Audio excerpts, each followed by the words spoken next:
خطاب کرنے لگے، عورتوں سے خطاب کیا، کہا تم مجھے بتاؤ اگر میں تمہارے لیے 10 درہم حق مہر مقرر کر دوں تو پھر؟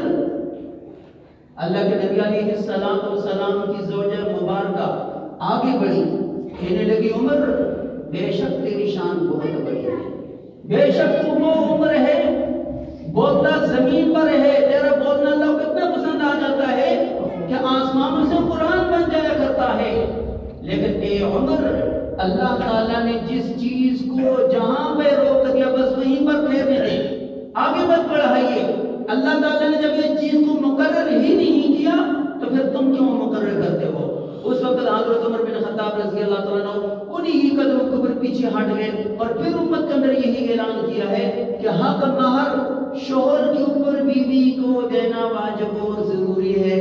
جو بھی حق مہر مقرر ہوگا، جس کے اوپر میاں بیوی راضی ہو جائے، جس کے اوپر رشتہ داری برادری راضی ہو جائے، جس کے اوپر اہل علاقہ والے لوگ راضی ہو جائیں، وہی حق مہر دینا واجب اور ضروری ہوگا۔ مسئلہ نمبر 6، 5 مسئلے پچھلے جمعے بیان ہو گئے تھے، آج ایک مسئلہ بیان ہو گیا حق مہر کا۔ لیکن میرے بھائیوں اور دوستوں، ہم اکثر طور پہ لوگوں کو یہی بات کہتے ہیں کہ نکاح کے موقع پر،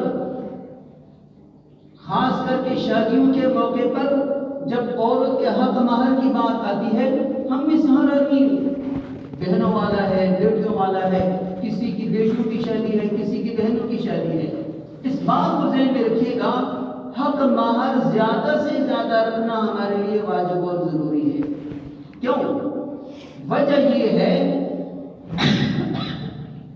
دیکھیں بچی جو ہوتی ہے، یہ جو عورت ہوتی ہے، یہ بیچاری جب اپنے ماں باپ کے گھر میں ہوتی ہے تو اپنے ماں باپ کی حالت کو دیکھ کر اپنے ماں باپ سے کسی بڑی چیز کا مطالبہ بھی نہیں کر سکتی، یہ بھی نہیں کہہ سکتی ابو جان آپ میری شادی ہے، میری شادی کے اندر مجھے اتنا سامان لے کر دیں۔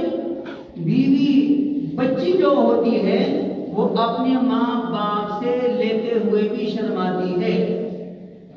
یہی بیوی، یہی بچی جب اپنے شوہر کے گھر جاتی ہے تو وہاں پر بھی اس بیچاری کی مرضی نہیں چلتی، وہاں پر بھی یہ مجبور ہوتی ہے، جو روکھا سوکھا شوہر لے کر آئے گا وہی یہ بچی بھی کھائے گی۔ اب یہاں پر بھی بچی اپنی مرضی، اپنی منمانی، اپنی چاہت کے مطابق کوئی چیز اپنے شوہر سے طلب نہیں کر سکتی۔ سارے لوگ برابر نہیں، کئی لوگ ایسے جو لاکھوں اربوں کے لحاظ سے کھانے والے ہیں، لیکن اکثر لوگوں کو ہم نے یہ دیکھا ہے جو معاشرے کے اندر جو خرابی پائی جا رہی ہوتی ہے وہ یہی ہے۔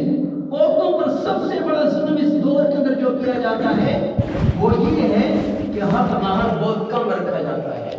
تو حق مہر عورت کے لیے رکھنا بہت زیادہ ضروری ہے۔ وجہ یہ ہے جب ماں باپ کے گھر میں ہوتی ہے اس وقت اس بیچاری کی جو خواہش ہوتی ہے وہ پوری نہیں ہوتی، اگر شوہر کے گھر میں جاتی ہے وہاں پر بھی اس کی وہ خواہش پوری نہیں ہوتی۔ ایک ہی موقع ہوتا ہے عورت کا زندگی کے اندر مال دیکھنے کا، ایک ہی موقع ہوتا ہے جس موقع کے اندر عورت اپنے ہاتھ سے مال لے رہی ہوتی ہے، وہ یہی نکاح کا ٹائم ہوتا ہے، وہ یہ نہیں یہی شادی کا ٹائم ہوتا ہے۔ اسی وجہ سے ہم اپنے درس قرآن کے اندر لوگوں کو یہی بات سمجھاتے ہیں کہ عورت بیچاری کو کچھ بھی نہیں ہے، ماں باپ کے گھر میں رہتی ہے، ماں باپ کی حالت اور ہوتی ہے، شوہر کے گھر میں جاتی ہے وہاں اس کا نظام اور ہوتا ہے، لیکن یہی عورت حق مہر کے اندر اگر اس عورت کو زیادہ مال ملے گا تو یہ بھی کم از کم زندگی کے کچھ لمحات تو آسانی کے ساتھ اور سکون کے ساتھ گزار سکے گی۔ لیکن ہم میں سے کچھ لوگ ایسے ہوتے ہیں جو شادیوں کے موقع پر حق مہر لکھوا دیتے ہیں، سب کچھ ہو جاتا ہے لیکن اس حق مہر کو ادا نہیں کرتے۔ سورۃ النساء کی آیت میں نے آپ کے سامنے پڑھی، شروع کے اندر اسی آیت کو میں نے آپ کے سامنے رکھا ہے۔ اللہ کے نبی نے فرمایا حق مہر دینا ضروری ہے، بندہ مر بھی گیا اس کا مالی میراث کا حصہ بعد میں نکالیں گے، پہلے اس کی بیوی کے لیے اس کا حق مہر کی جو رقم ہے وہ شوہر کے لیے دینی واجب اور ضروری ہوگی۔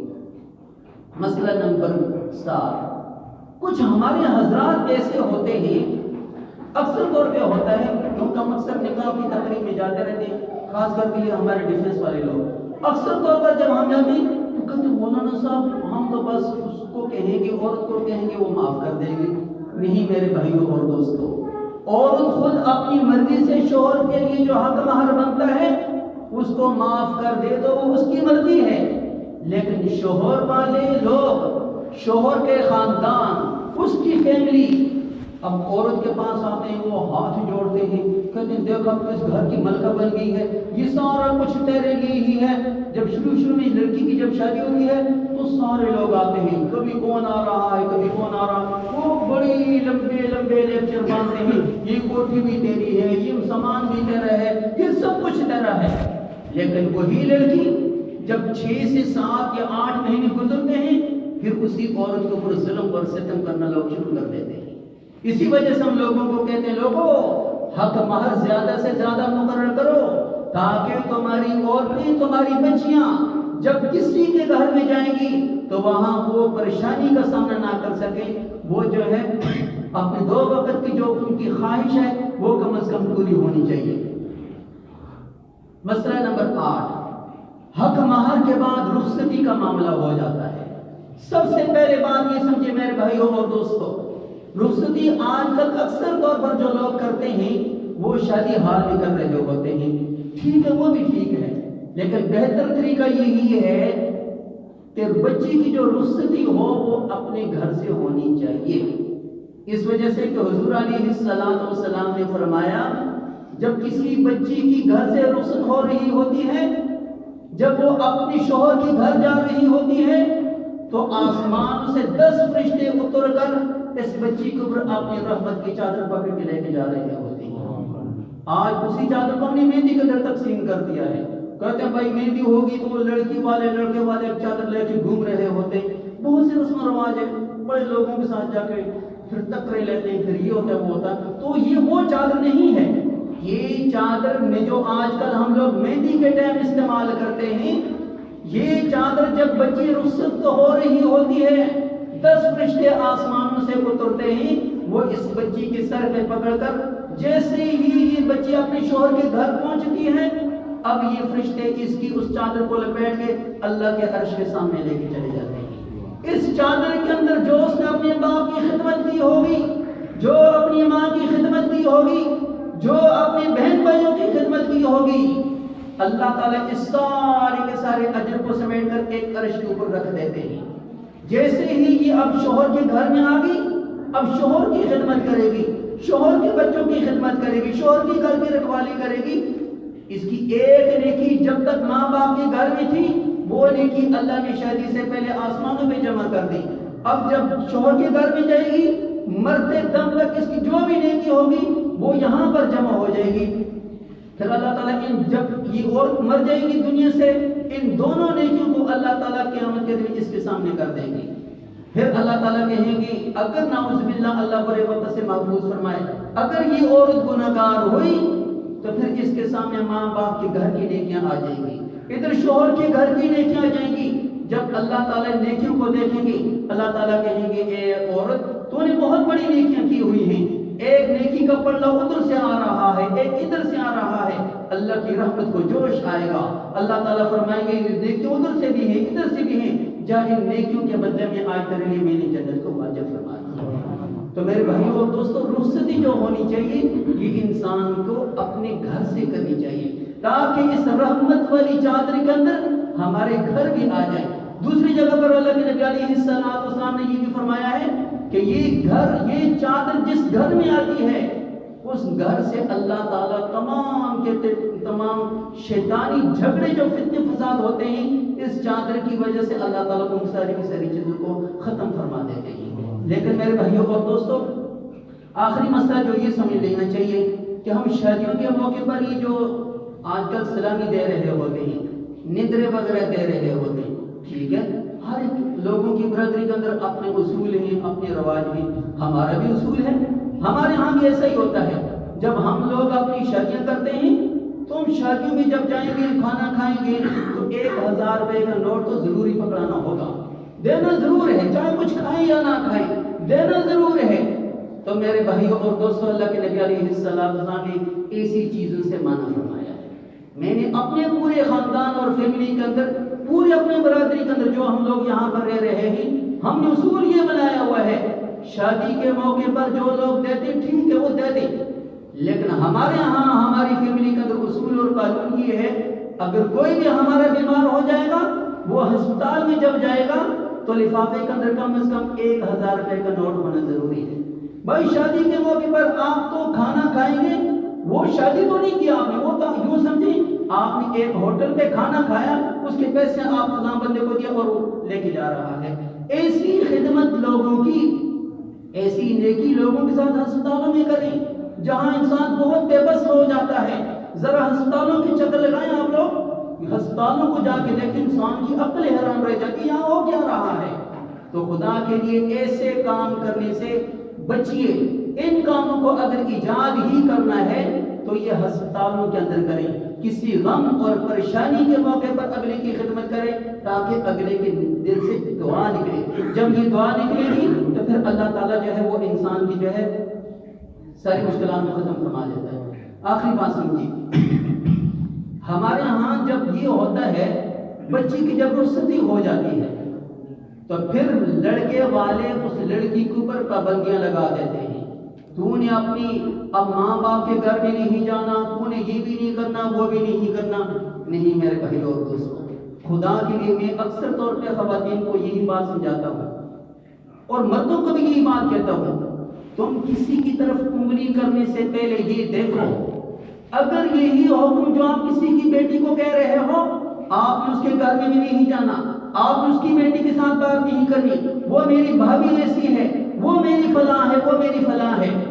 سب سے پہلے یہ بات سمجھیے، اللہ کے نبی علیہ السلام نے جب بچی کو گھر میں لے کر جائیں، سب سے پہلا اصول اور ضابطہ جو اسلام یہ بتا رہا ہے وہ یہ بتاتا ہے، آنے والی لڑکی کو اپنے گھر کے راز مت بتائیے گا۔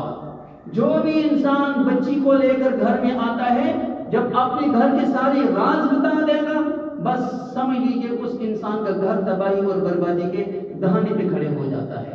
دوسرے نمبر پر اللہ کے نبی علیہ السلام نے فرمایا، تم عورت کے اوپر کوئی زبردستی نہیں کر سکتے، یہ اپنے ماں کے گھر میں نہیں جائے گی، یہ فلاں کے گھر میں نہیں جائے گی۔ ہمارے بہت سے دوست ایسے ہیں، وہ اکثر طور پہ کہتے ہیں وہ یہ بھی کرتے ہیں، وہ بھی کرتے ہیں۔ وہ بھائی ٹھیک ہے، ہاں اگر لڑکی غلط ہے، عورت غلط ہے تو ٹھیک ہے، اس کے سامنے آپ مخالفت کرو، 2-4 اس کے رشتہ داروں کو بلاؤ اور کہو یہ معاملہ ایسے ویسے کنٹرول کرو۔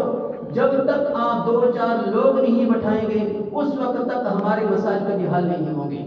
لیکن یہ کہنا، اور اکثر طور پر ہمارے معاشرے میں یہ ہوتا ہے کہ سسرال والے اگر ہمارے گھر میں آ جائیں، مثال اگر میرے سسرال والے میرے گھر میں آ جائیں، ہم اس سے اکثر طور پر ناک چڑھا کے بیٹھ جاتے ہیں، روزانہ میرے سورے کو کام کوئی نہیں ملتا، میرے گھر میں آ جاتا ہے، میرے سالوں کو کوئی کام نہیں ملتا، وہ میرے گھر میں آ جاتا ہے، میرے فلاں رشتہ دار پر کوئی کام نہیں ملتا، میرے گھر میں آ جاتا ہے۔ نہیں میرے بھائیوں اور دوستوں، خدا کے لیے اس بات کو سمجھیے گا، خاص کر کے ہمارا معاشرہ اس وقت جس دور سے گزر رہا ہے، وہ اپنے سسرال کو یوں سمجھتا ہے جیسے ایک اجنبی دشمن جا رہا ہوتا ہے۔ نہیں میرے بھائیوں اور دوستوں، اللہ کے نبی علیہ السلام نے فرمایا، ذرا دین کا مطالعہ کریں، دین کیا کہتا ہے؟ دین یہ کہتا ہے کہ انسان جس طرح تو اپنی ماں کا ادب اور احترام کرتا ہے، جس طرح تو اپنے باپ کا ادب اور احترام کرتا ہے، اسی طرح تیرے لیے یہ حکم ضروری ہے، تو اپنی ساس کا بھی ادب اور احترام اسی طرح کر، جس طرح تو اپنے باپ کا ادب اور احترام کرتا ہے، اسی طرح اپنے سسر یعنی اپنے سوہرے کا بھی احترام اسی طرح ہی کر۔ اللہ نہ کرے اگر کوئی انسان ماں باپ اور سسر اور اپنی ساس کے درمیان کوئی فرق کرے گا تو قیامت کا دن پھر ایک آنے والا ہے جو اس کے لیے بہت بڑی تباہی اور بربادی کا ذریعہ بنے گا۔ تو میرے بھائیوں اور دوستوں، اس فرق کو ختم کیجیے۔ اللہ کے نبی علیہ السلام کو دیکھیے، اب ٹائم ختم ہو رہا ہے، صرف ایک آخری بات کہہ کر اپنی بات کو ختم کرتا ہوں کہ سسرال والے جب کسی کے گھر میں آ کے کھانا کھاتے ہیں تو اللہ تعالیٰ کا نبی اس پہ کیا اجر دے رہا ہے؟ اللہ کے نبی علیہ السلام نے کم از کم 11 شادیاں فرمائی ہیں۔ جو سب سے پہلی بیوی تھی حضرت خدیجہ الکبریٰ رضی اللہ تعالی عنہا۔ دیکھیں آج ہم لوگ تو کہتے ہیں بھائی سسرال والے کیوں آ گئی، اس کا فلاں رشتہ دار کیوں آ گیا، وہ کیوں آ گیا۔ نہیں میرے بھائیوں اور دوستوں، ہمارا مذہب ہماری شریعت یہ کہہ رہی ہے اگر تمہاری بیوی کی کوئی سہیلی بھی آ جائے تو اس کا بھی احترام کرنا اسی طرح واجب اور ضروری ہے جس طرح تمہارے لیے تمہاری ساس اور تمہارے سسر کا احترام کرنا ضروری ہے. دیکھیے اللہ کے نبی کی مثال دیکھیے, بخاری شریف کی حدیث ہے. میں نہیں کہہ رہا یہ ساس سسر کا احترام الگ ہے, صرف اللہ کے نبی یہ کہہ رہے ہیں اگر تمہارے سسرال کا کوئی جان پہچان والا آ جائے, کوئی ان کا دوست بھی آ جائے تو ان کا بھی احترام کرنا تمہارے لیے واجب اور ضروری ہے. کیسے؟ ایک موقع ایسا آیا کہ حضور علیہ السلام اپنے گھر کے اندر آرام فرما رہے ہیں, دروازہ کھٹکھٹایا, ایک عورت آئی باہر سے روتی ہوئی آئی, اور اس وقت آئی جب حضرت خدیجہ الکبریٰ نبی کریم علیہ السلام کی پہلی بیوی حضرت خدیجہ الکبریٰ رضی اللہ تعالی عنہا کا جب انتقال ہوا, جب وہ فوت ہوئی, اس کی وفات کے 5ویں یا 6ٹھے دن یہ عورت حضور کے دربار میں آئی, آ کر دروازہ کھٹکھٹایا. حضور نے فرمایا, حضرت عائشہ صدیقہ سے فرمایا دیکھو باہر کون ہے. پوچھا کون ہے؟ اس عورت نے کہا میں ایک بوڑھی ماں ہوں, میں محمد رسول اللہ سے ملاقات کرنا چاہتی ہوں. حضرت عائشہ صدیقہ رضی اللہ تعالیٰ عنہ نے دروازہ کھولا, وہ عورت اندر آ گئی. جیسے ہی حضور صلی اللہ علیہ وسلم کے پاس آئی تو حضور علیہ السلام پہلے اپنی چٹائی پہ لیٹے ہوئے تھے. اس کو عربی کے اندر کہتے ہیں حسیرن. اللہ کے نبی لیٹے ہوئے تھے بالکل آرام اور سکون کے ساتھ. جیسے اس عورت کو دیکھا حضور فوراً سیدھے ہو گئے, اپنے لباس کو سیدھا کیا, کہا عائشہ کون آ گیا؟ کہا حضور ایک عورت آئی ہے, وہ آپ سے ملاقات کرنے چاہتی ہے. وہ عورت جیسے ہی حضور کے سامنے آئی, آ کر بیٹھی تو نبی علیہ السلام نے فرمایا ہے عائشہ اس کے لیے دودھ لے کر آؤ, شہد لے کر آؤ, پانی لے کر آؤ, سب کچھ کھلایا. تو حضور نے فرمایا اب جاتے ہوئے اس عورت کو ایک کپڑا تو دے دو. حضرت عائشہ صدیقہ نے کہا یا رسول اللہ گھر میں کوئی کپڑا ہے ہی نہیں ہے, کچھ بھی نہیں ہے. تو حضور علیہ السلام نے فرمایا اے عائشہ فلاں جگہ پہ جو محمد رسول اللہ کی چادر رکھی ہوئی ہے وہ چادر لے کر آؤ اور اس عورت کے سر کے اوپر ڈال دو. وہ چادر لے کر آئی, اس عورت کے سر کے اوپر ڈال دیا. اب اللہ کا نبی بھی رو رہا ہے اور یہ عورت بھی سامنے بیٹھ کے رو رہی ہے. حضرت عائشہ صدیقہ بڑی حیران و پریشان, کہا یا رسول اللہ میں تیری بیوی ہوں, میں تو قواری ہوں, تیرے نکاح میں آئی ہوں, یہ غیر محرم عورت تیرے سامنے آ گئی ہے, آپ اس کو دیکھ کر اتنا رو رہے ہیں, دودھ آپ نے اس کو پلا دیا ہے, شہد آپ نے اس کو پلا دیا ہے, اس کے سر پہ دوپٹہ بھی آپ نے لٹکا دیا ہے, پانی بھی اس کو پلا دیا ہے, سب کچھ دے دیا ہے, آپ بھی رو رہے ہیں, یہ بھی رو رہی ہے. آخر اتنی ہی روتے لمحات کے اندر حضور علیہ السلام نے اس کو الوداع کیا. جب اس کو واپس بھیجا, حضور علیہ السلام اپنے گھر سے باہر نکل کر گلی کی ایک سائڈ پہ پتھر جس کو عربی میں کہتے ہیں صخرۃ کبریٰ, اللہ کے نبی نے یوں ٹیگ لگائی اور وہ عورت جا رہی ہے, وہ عورت آگے روتی ہوئی جا رہی ہے. حضور علیہ السلام پیچھے اس عورت کو دیکھ کے رو رہے ہیں. حضرت عائشہ صدیقہ کیوں رو رہے ہیں, کیا معاملہ ہے؟ حضرت عائشہ حضور علیہ السلام نے فرمایا اے عائشہ جب سے یہ عورت میرے گھر میں آئی, جب یہ واپس گئی تو میں نے واپس جاتے ہوئے راستے میں دیکھا, سانپوں کو دیکھا, بچھو کو دیکھا کہ وہ بھی سارے کے سارے بھاگ کے جا رہے تھے. حضرت عائشہ نے کہا یا رسول اللہ یہ کیا ہوا, آپ تو رحمت للعالمین بن کے آئے تھے دنیا میں, آپ کے گھر میں سانپ اور بچھو کا کیا حکم ہے؟ تو اللہ کے نبی علیہ السلام نے فرمایا بے شک میں رحمت للعالمین بن کے آیا ہوں, لیکن حضور علیہ السلام نے مجھے اور آپ کو یہ سبق دے دیا ہے کہ جب تمہارے سسرال والے, جب تمہاری بیوی کا کوئی رشتہ دار تمہارے گھر میں آ کے کھانا کھا کے جب وہ واپس جائے گا, جس طرح یہ سانپ, یہ بچھو, یہ بڑی بڑی درندے تمہارے گھروں سے نکل کر باہر جا رہے ہیں, جب یہ لوگ تمہارے گھروں میں آ کے کھانا کھائیں گے, ان کے کھانا کھانے کی برکت سے اللہ تعالیٰ تمہارے گھروں سے بھی اس طرح مصیبتوں کو جو ہے وہ ختم فرما دیں گے. تو میرے بھائیوں اور دوستوں, آج ہمارے معاشرے کے اندر ایک بیماری پھیلی ہوئی ہے کہ وہ یہ بیوی کو تانے جانا, یہ کرنا, وہ کرنا. بھائی خدا کے لیے اپنے دین کا مطالعہ کرو, اپنے دین کو سمجھو. آج ہمارے گھر کیوں قبرستان بن چکے ہیں, کیوں ویران ہو چکے ہیں؟ بچوں کی وجہ سے ہم پریشان ہیں, بیویوں کی وجہ سے ہم پریشان ہیں, شوہر اپنی جگہ پہ پریشان ہے, بیوی اپنی جگہ پہ پریشان ہے. کیوں؟ ہم نے دین کو چھوڑ دیا ہے. بہت ہی آسان دین ہے, میاں بیوی کی لڑائی ہو جائے اس کو حل کرنے کا کیا طریقہ ہے, بچہ بات نہیں مانتا اس کو حل کرنے کا طریقہ کیا ہے, بیٹی بات نہیں مانتی، اس کو حل کرنے کا طریقہ کیا ہے؟ تو میرے بھائیوں اور دوستوں اپنی زندگیوں کو بدلیے. یہ زندگیاں کیسے بدلیں گی؟ یہ دین کی طرف آنے سے بدلیں گی. اللہ تعالیٰ سے دعا ہے جو کچھ کہا ہے اس پر عمل کرنے کی توفیق عطا فرمائے.